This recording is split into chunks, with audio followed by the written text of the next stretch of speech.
zadnjega kroga glavnega dela Evropske lige prvakin. Krimovke v nedeljo gostujejo v Podgorici pri Budućnosti. Danes z vami Marta Bon, vodja strokovnega vodstva in pa kapetanka ekipe Tamara Mavsar. Pa predlagam, da kar po ustaljenem redu Marta veš nekaj. Lep pozdrav tudi v mojem imenu.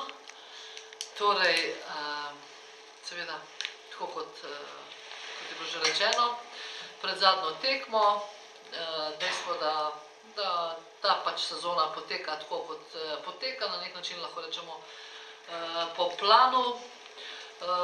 Zanimiva bo ta preizkušnja iz mnogih vidikov. Dejstvo, da bo zelo, zelo zahtevna, kar sedaj rezultati v Euroligi kažejo, bo verjetno še najtežja preizkušnja za nas.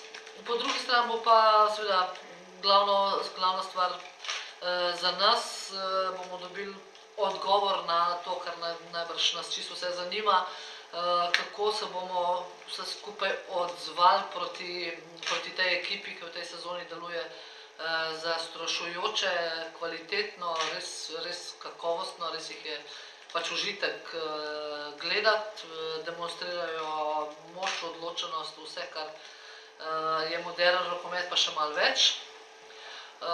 Vedno je tudi zanimiv ambient v Morači, tako da bomo mogli še to preizkušnjo dati skozi in to je iz tega vidika prav gotovo super, glede na to, da imamo pač mi igralke, ki nimajo izkušenj v Euroligi, sigurno ne po mojem v takem ambientu. Torej, mi se bomo osredotočali predvsem nase, poskušali bomo tisto, kar se v zadnjem obdobju kaže, da je dobro v tistih stvarih, ki se kaže, da napredujemo. Tiste stvari bomo poskušali še vnaprej in kot je bilo že poudarjeno, čim več stvari vključiti v strategijo za novo sezono in da nadaljujemo v tej poti gradnje novih temeljev. Bomo pa odgovarjali na vprašanja. Hvala, Marta.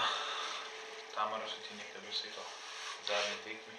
Lep pozdrav še v mojem imenu.